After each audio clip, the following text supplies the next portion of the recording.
Assalamualaikum warahmatullahi wabarakatuh. Halo sahabat RSMY dimanapun Anda berada. Senang sekali rasanya dapat berjumpa kembali dalam program Ngobras, Ngobrol Asik dan Sehat. Suatu program yang dapat memberikan Anda informasi tentang kesehatan, tentunya langsung dari pakar ahlinya. Sahabat sudah tahu belum bahwasanya setiap tanggal 31 Mei ini diperingati sebagai Hari Tanpa Tembakau Sedunia, yang dimana memperingati HTTS ini tujuannya untuk meningkatkan kesadaran global mengenai bahaya penggunaan tembakau dan juga dampak buruknya terhadap kesehatan. Tahun ini, HTTS 2024 ini menyoroti pentingnya melindungi generasi muda dari produk tembakau berbahaya. Di Indonesia, berdasarkan dari hasil survei Kementerian Kesehatan, ternyata ada 70 juta orang, jadi mana 7,4%-nya ini merupakan usia produktif dari usia 10 sampai 18 tahun. Tentunya ini suatu PR bagi kita semua dan hal yang sangat memperhatikan. Maka dari itu, perlu sekali dari segala lini untuk membantu menurunkan angka tersebut. Nah, karena kebiasaan buruk ini, remaja saat ini tentunya akan sangat mempengaruhi derajat kesehatannya pada saat tua nanti. Maka dari itu, apakah hal-hal ini akan mempengaruhi tingkat kecerdasannya atau akan mengurangi tingkat kesehatannya, dan juga apakah ini akan mempengaruhi tumbuh kembang saat tua nanti. Telah hadir bersama kita dokter spesialis paru di Rumah Sakit M. Yunus Bengkulu, yaitu Dr. Muhammad Yofan Syaputra SPP. Tapi nanti kita akan tanyakan banyak hal terkait kebiasaan merokok, bahaya merokok, dan apa sih dampaknya bagi masyarakat atau saat ini remaja yang dominan menggunakan rokok ya. Sebelum ini kita mulai, saya mengingatkan kembali, jangan lupa untuk subscribe YouTube-nya PKRS RSMY, like, komen, dan share. Sudah hadir bersama kita narasumber Dr. Muhammad Yofan Syaputra, spesialis paru. Halo dok, apa kabarnya dok? Alhamdulillah sehat. Alhamdulillah sehat. Baiklah dok. Jadi dok, hari ini kita bakal membahas tentang bahaya penggunaan tembakau dok. Karena ternyata dari hasil risetnya Kementerian Kesehatan itu 7,4%-nya usia produktif nih dok. 10 sampai 18 tahun nih dok. Kira-kira nih dok, untuk yang pertanyaan pertama. Misalnya tembakau ini merupakan bahan utama rokok dok ya. Nah, tetapi memang banyak sekali sekarang versi rokok yang lain dok ya. Ada yang rokok elektrik lah dok ya, ada yang shisha bentukannya begitu. Ya pokoknya sejenis lah gitu dok. Selain ada bahan karsinogenik lainnya dok, kira-kira efek buruk tembakau dan bahan-bahan tersebut bagi kesehatan apa dok? Oke. Baik, jadi untuk memperingati Hari Tanpa Tembakau ini diadakan karena daun tembakau itu adalah salah satu kandungan utama produk-produk rokok elektronik ya. Nah, kenapa menjadi sorotan, menjadi perhatian kita semua? Karena tembakau itu isinya daunnya itu mengandung nikotin ya. Nikotin itu menjadi salah satu komponen utama produk-produk rokok dan rokok elektronik tersebut. Menjadi perhatian karena nikotin itu satu bersifat adiksi ya, membuat kita ketagihan. Karena sedikit menjelaskan prosesnya bahwa pada saat kita menghisap rokok ya, kan nikotin yang di dalam rokok yang dari tembakau itu akan terserap tubuh dan dia akan memicu pelepasan golongan hormon atau zat tubuh itu golongannya namanya katekolamin. Nah, di dalam katekolamin itu ada adrenalin, ada dopamin dan yang lain-lain. Nah, pada saat terlepasnya hormon-hormon tersebut setelah kita menghisap rokok tersebut, efeknya itu dopamin itu adalah memicu perasaan senang. Karena dia mengatur perasaan mood. Jadi kayak lebih enaknya, lebih segar matanya, lebih ceria, lebih fokus gitu. Nah, jadi oleh karena itu makanya menjadi perhatian khusus karena nikotin yang di dalam tembakau yang merupakan komponen rokok itulah kenapa masyarakat atau populasi kita yang banyak ini jadi kecanduan merokok. Nah, dari salah satu sumber saya baca, produsen tembakau atau daun tembakau yang di Indonesia itu termasuk yang komponen nikotinnya tinggi. Jadi dari beberapa studi itu daun tembakau itu ada varietasnya yang dia kandungan nikotinnya rendah, sedang, tinggi. Nah, yang di Pulau Jawa terutama itu nikotinnya tinggi loh. Jadi ya sangat berbahaya sebenarnya ya, sangat berbahaya. Jadi semakin tinggi kandungan nikotinnya, maka rokok tersebut akan semakin kecanduan. Nah, itu yang menjadi perhatian utama kita ya. Oh, gitu. Jadi ya wajar ya dok kecanduannya tinggi. Benar. Ternyata memang kandungan nikotinnya memang tinggi, Benar terutama sekali. produk-produk yang dari Indonesia sendiri. Dari Dok, Pulau ya. Jawa. Dari Pulau terutama. Jawa. Oke dok. Nah kira-kira nih dok, sebenarnya beberapa lini itu sudah menerapkan proses untuk mengurangi bahaya asap rokok dok, ya. Karena ada daerah yang bebas asap rokok dok ya. Tetapi juga ada meskipun sudah dibuat tetap masih ada peningkatan untuk perokok pasif nih dok. Benar. Nah ini yang sering ditanyakan sama masyarakat nih dok. Kira-kira sebenarnya ketika seseorang yang menghirup asap atau perokok pasif, ini apakah dampaknya akan sama bahayanya dok dengan perokok aktif? Oke, jadi berdasarkan hasil penelitian, berdasarkan hasil observasi,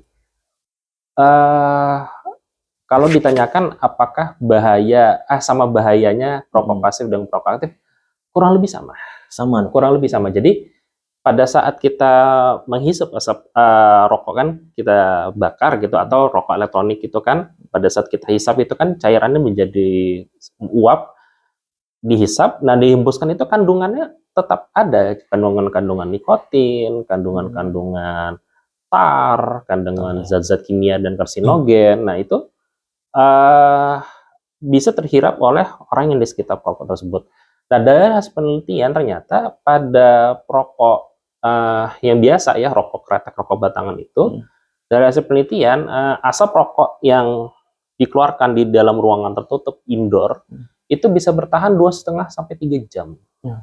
Jadi misalnya ada seorang perokok merokok di suatu ruangan, di kamar misalnya kamar tidur, dia merokok gitu kan. Nah, asapnya itu masih bertahan kurang lebih 2,5 sampai 3 jam. Jadi pada saat anggota keluarga atau orang lain masuk ke kamar tersebut, dia masih bisa menghirup asap rokok. Nah, kalau ditanya efek kesehatannya sama berbahayanya, ya kurang lebih secara kasar sama saja. Sama-sama berbahaya. Sama-sama berbahaya dok ya. Karena melihat kasus juga dok di IGD begitu kan dok. Kadang ada anak-anak bayi yang terpapar juga nih dok. Padahal dia kan nggak merokok nih dok. Ternyata benar kata dokter tadi, bisa jadi asap rokoknya bertahan di pakaian bapaknya atau begitu dok. Meskipun dia merokok pun udah jauh dari luar rumah gitu kan dok. Ternyata salah satu penyebabnya bisa jadi dari situ juga benar. Oke. Nah dok, selanjutnya dok, sebenarnya memang tidak ada dampak instan yang terjadi pada perokok aktif dok ya. Karena ya rata-rata ini kalau nggak merokok nih malah makin pusing kepalanya dok kadang. Karena tadi mungkin dipengaruhi sama zat adiksi tadi dok ya. Makanya akhirnya dia beranggapan seperti itu. Nah kira-kira dok, buat ngasih tahu sahabat RSM ya dok, kira-kira penyakit apa aja dan yang paling sering nih dok pada gangguan paru-paru dok akibat rokok dan terpapar asap rokok? Oke, jadi sedikit menjelaskan mengenai kandungan rokok itu kan, jadi di dalam kandungan rokok itu ada zat aktif komponennya, itu ada yang nikotin tadi seperti saya bilang ya. Terus ada yang paling banyak itu ada tar.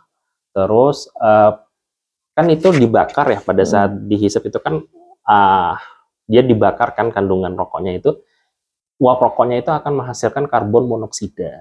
Nah, dan berbagai, kalau dari studi yang saya baca itu ada sekitar 5.000 atau 7.000 zat kimia lain lah gitu.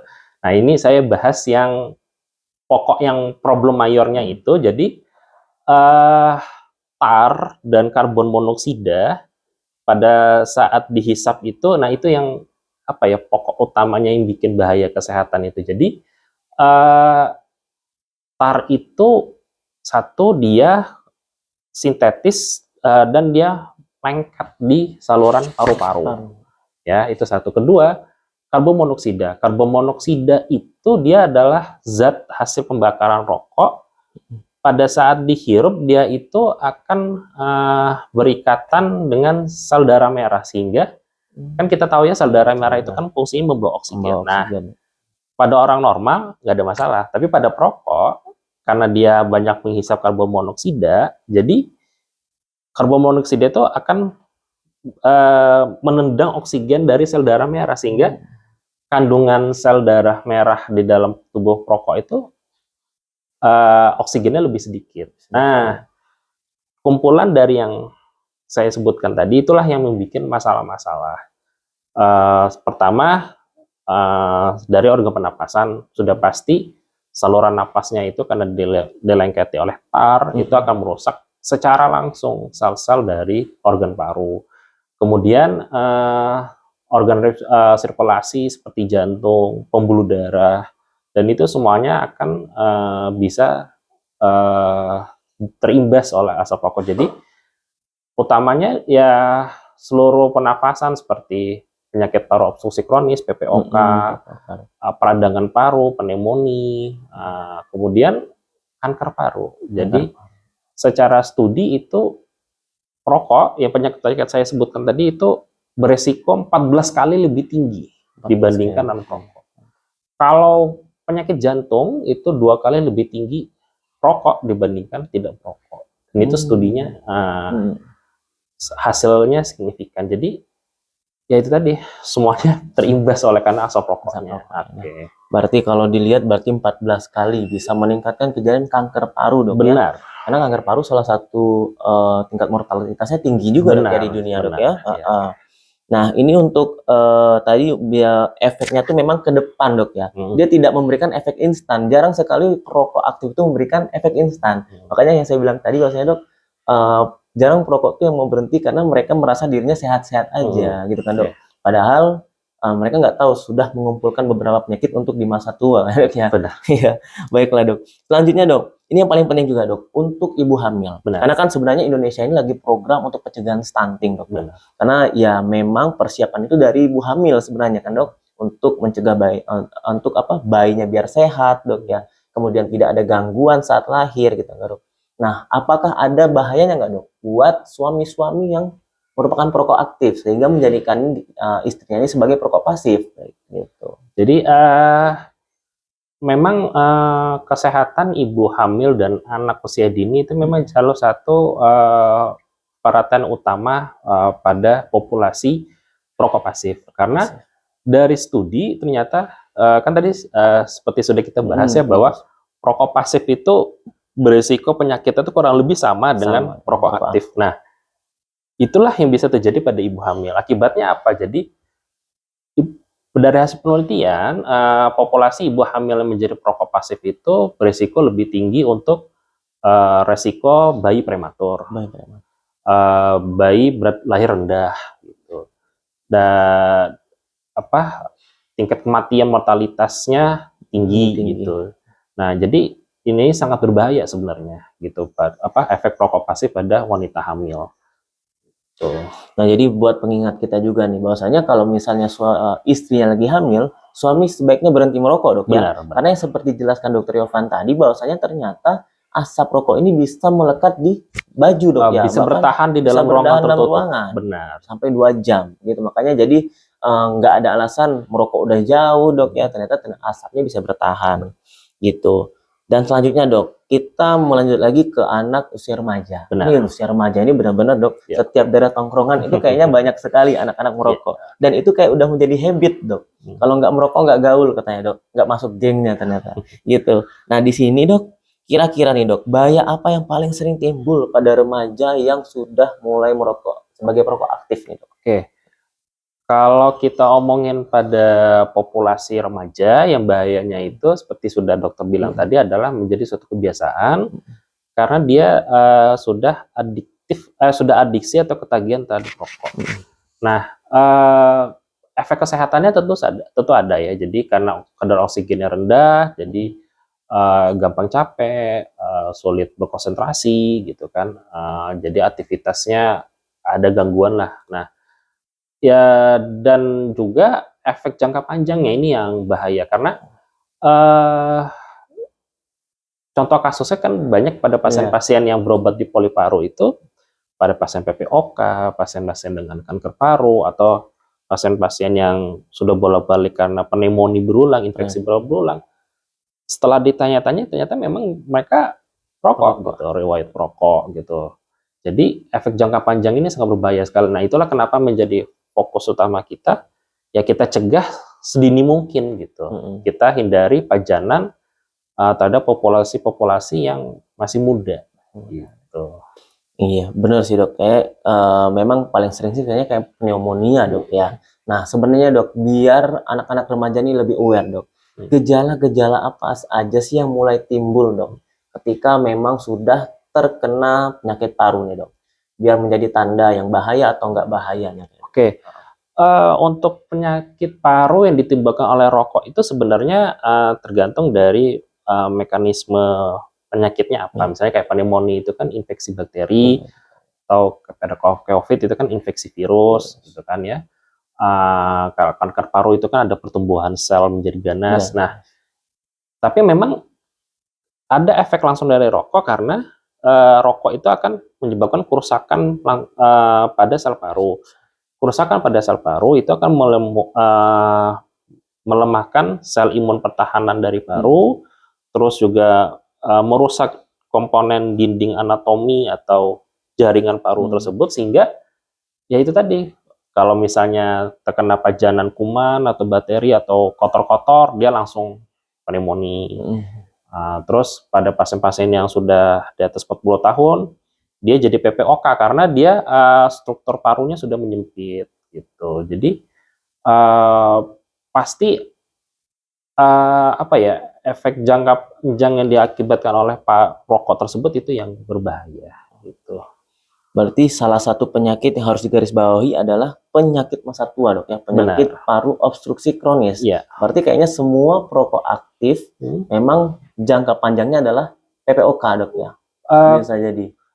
Kurang lebih seperti itu. Karena pengalaman saya pribadi pada pasien-pasien PPOK itu kita lakukan tes fungsi paru namanya spirometri. Ternyata memang dari angka-angkanya didapatkan memang sudah terjadi kelainan obstruktif namanya, kelainan tahanan jalan napas. Nah, pada pasien-pasien tersebut setelah kita gali riwayat hidupnya ya rokok gitu. Mayoritasnya seperti itu. Baik, Dok. Nah, Dok, sebenarnya kalau sekarang nih, Dok, anak-anak zaman sekarang dia bilang, Dok, saya nggak merokok tembakau lagi nih. Saya pakai rokoknya elektrik, ternyata, Dok. Mereka pakai vape, ternyata, Dok. Mana sekarang banyak sekali vape store, Dok ya, yang buat ngasih rasa mangga, Dok. Jadi memang baunya wangi sekali, Dok. Nggak kayak asap rokok biasa nih, Dok. Nah, kira-kira menurut dokter, tanggapan dokter, apakah rokok berupa vape itu, Dok, atau rokok elektrik itu aman nggak sih, Dok? Ya, oke. Jadi dari studi dan ini sudah dilakukan juga di Indonesia, menunjukkan bahwa pajanan rokok konvensional dan pajanan rokok elektronik itu ternyata efek kesehatannya atau efek penyakitnya kurang lebih sama. Gitu. Jadi semua penyakit yang sudah kita bahas di awal tadi itu dapat terjadi juga pada pengguna rokok elektronik. Dan sebenarnya lebih berbahaya karena ya seperti yang sudah dokter bilang tadi kan, wanginya enak, ada rasa buah-buahan gitu kan. Nah, ini yang berbahaya gitu. Jadi lebih memancing orang untuk lebih giat memakai rokok elektronik. Nah, itu bahayanya rokok elektronik. Sebenarnya memang dari waktu awal dulu, mungkin beberapa tahun lalu memang jadi pro dan kontra, Dok. Benar. Ya? Karena bahkan ada orang yang takutnya itu kan bahan elektrik ya. Bisa jadi kerusakan, malah cedera di daerah mulut, Dok, ya bisa jadi kan, Dok? Karena dia bahan elektrik itu jadinya. Karena memang mungkin ada sekitar 5 tahun yang lalu itu memang belum ada penelitiannya. Kalau sekarang sudah banyak. Jadi laporan kasus pasien-pasien penyakit paru akibat rokok elektronik, dan itu sudah banyak laporan kasusnya. Jadi ya kurang lebih sama efek bahayanya. Ya berarti sebagai pengingat untuk para remaja nih, sebenarnya penggunaan vape itu sama saja sebagai penggunaan rokok tembakau pada umumnya, Dok ya. Baiklah. Jadi selanjutnya, Dok, kira-kira, Dok, apa sih sebenarnya kalau dari pengalaman dokter yang membuat perokok itu sulit untuk berhentinya, Dok? Dan apakah ada tips atau edukasi yang layak kita berikan ke masyarakat, Dok, untuk sebagai henti rokok? Oke, yang pertama, kenapa perokok itu sulit berhenti? Jadi pada saat perokok aktif memutuskan untuk dia berhenti, entah itu dia berhenti mendadak atau dia berhenti perlahan, maka akan terjadi efek namanya nicotine withdrawal. Jadi mungkin efek kalau istilah mau kayak orang sakau gitu ya. Nah, jadi yang dia biasanya dapat asupan nikotin banyak, terus dikurangi, itu akan dia terasa. Jadi yang dia tubuhnya banyak mengeluarkan hormon dopamin, dia lebih mood, lebih melek, lebih bersemangat. Nah, tiba-tiba diturunkan kadarnya, dia akan merasa badannya tidak enak, pusing, moodnya jelek gitu. jadi malas kerja seperti itu. Nah, itu yang bikin orang udahlah balik lagi merokok gitu, biar lebih enak lagi badannya. Yang kedua, kurang lebih sekitaran misalnya perokok aktif, dia berhenti merokok kurang lebih 1 sampai 2 minggu, itu dia akan merasakan batuk-batuk. Batuk-batuknya banyak Iya, gitu. betul. Nah, sebenarnya itu adalah tanda bahwa sel parunya itu sedang pulih, sedang regenerasi. Paru kita itu ingin mencoba mengeluarkan sisa-sisa tar, sisa-sisa zat kotoran yang dihisap sebelumnya itu dengan cara dibatukkan. Makanya pada perokok aktif yang dia berhenti, kurang lebih dari studi itu sekitaran 1-2 minggu, 2 minggu lah, itu pasti akan batuk-batuk.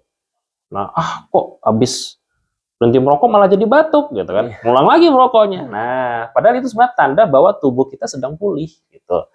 Kalau berhasil melewati itu, baru berasa enak badannya. Jadi gejala nikotinnya dia sudah terbiasa, efek pemulihan parunya sudah hilang gitu. Benar banget sih dok, memang beberapa kasus juga dok malah berhenti merokok dia jadi batuk. Benar. Iya, ternyata itu memang proses tubuh. Proses tubuh paru sedang mengeluarkan sisa-sisa zat racun tersebut dengan cara dibatukkan.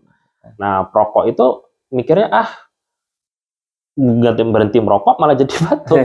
Ya udah lanjut merokok lagi. Nah, itu yang susah. Iya. Sebenarnya kalau hal seperti itu dibantu dengan pengobatan aja dok ya, untuk mengurangi gejala batuknya berarti dok. Oke, memang kalau secara pedoman itu memang ada namanya zat-zat nikotin replacement terapi atau terapi penggantian nikotin. Cuma memang kembali lagi ke pasiennya. Jadi apakah dia sudah siap atau tidak untuk berhenti merokok gitu. Oke sih dok. Ya jadi sebenarnya memang balik lagi ke individu masing-masing dok ya. Karena memang mohon maaf nih dok, di beberapa daerah, khususnya di daerah pedalaman gitu ya, malah kalau mereka berhenti merokok itu memang batuknya parah sekali dok. Jadi mereka seakan-akan malah nggak merokok, mereka jadi sakit gitu. Benar. Kalau jadi merokok malah mereka lebih fit, segar. Iya, lebih oke buat kerja. Apalagi petani-petani gitu. Itu susahnya paradoks merokok itu. Iya, kalau paradoks merokok. Begitu merokok itu, kayak melek gitu, lebih mood, lebih semangat. Sedangkan setelah berhenti merokok malah badan nggak enak. Nah, itu susahnya. Susahnya gitu dok ya. Iya. Oke. Baiklah dok. Kira-kira nih dok, untuk mengedukasi masyarakat nih dok sebagai langkah preventif dan pencegahan, bagaimana agar kita tidak ikut nih dok dalam perilaku merokok nih dok, terutama yang kita cegah tadi di usia 10-18 tahun. Oke, jadi untuk usaha preventif ya yang pasti pada dasarnya kan rokok itu, melakukan aktivitas merokok itu karena satu, rasa penasaran. Kedua, ikut-ikutan. Yang ketiga, belum tahu efek negatif atau dampak penyakit dari perokok. Nah, itu yang harus kita genjot terus. Harus rajin edukasi, lebih aktif penyuluhan dan sejenisnya ke para yang belum merokok ini, agar mereka tahu bahayanya merokok itu seperti itu. Kedua, harus kita bisa mengingatkan untuk orang-orang sekitar kita, dari kita sendiri. Kalau ada yang merokok mungkin kita tegur atau kita kasih tahu bahayanya merokok itu apa, seperti itu. Jadi ya mesti upaya bersama memang. Yang benar sih dok. Jadi kadang memang ada beberapa orang tua yang menyepelekan edukasi yang disampaikan. Bahkan sebenarnya dok, di produk rokok tuh udah ada foto. Benar. Tapi ya tetap aja diabaikan sebenarnya dok. Itu sebenarnya udah beberapa lini yang untuk mengedukasikan bahwanya sebaiknya tidak merokok. Tapi ya balik lagi ke personal masing-masing. Mungkin apa kurang pengetahuan ya dok, atau memang niatannya biar lebih fit tadi dok, seperti itu. Pengaruh dari zat adiksinya tadi. Baiklah dok, kira-kira di HTTS 2024 ini dok, tujuannya adalah menyoroti pentingnya melindungi generasi muda dari produk tembakau berbahaya dok. Kira-kira closing statement dari dokter yang disampaikan untuk mengenai Hari Tanpa Tembakau Sedunia. Oke, kalau boleh saya sampaikan itu mengenai pemahaman atau logika bagi para rokok di masyarakat kita itu ya.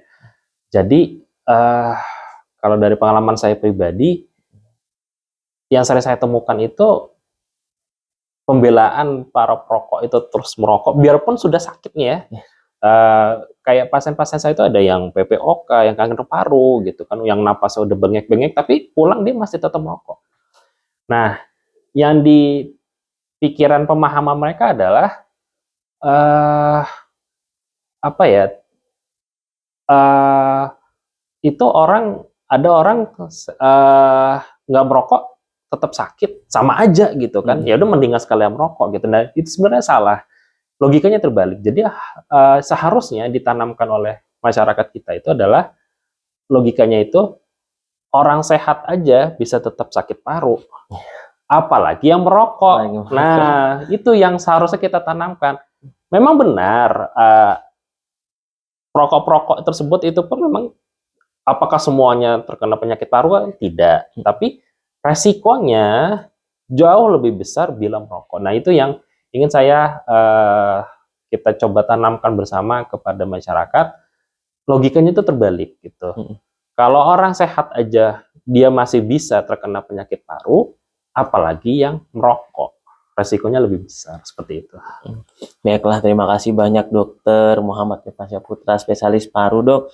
Ini menjadi pencerahan sebenarnya, terutama buat remaja-remaja, Dok. Karena tema tahun ini memang itu menyoroti ke generasi muda, Dok, yang usianya di 10 sampai 18 tahun. Tidak bisa kita bungkiri lagi, di setiap tempat tongkrongan pun asap rokok semua isinya, Dok. Dan itu sudah menjadi habit sehari-hari. Bahkan mungkin orang tuanya nggak tahu nih, Dok, kalau anaknya perokok. Karena ya balik lagi, mereka punya segala cara untuk menghalalkan ya kegiatan tersebut, Dok, ya. Iya. Baiklah, terima kasih banyak, Dok, atas waktu dan kesempatannya, Dok. Iya, semoga ini menjadi edukasi yang bermanfaat buat sahabat RSMY ke depannya. Saya Dr. Sony Kurniawan, terima kasih sudah menyimak podcast kami hari ini. Kami sampaikan bahwasanya ini menjadi perhatian kita semua, Hari Tanpa Tembakau Sedunia tahun 2024. Melindungi generasi muda dari produk tembakau berbahaya. Stop merokok, menjadi generasi yang sehat. Tetap semangat, jaga kesehatan. Sampai jumpa. Salam sehat.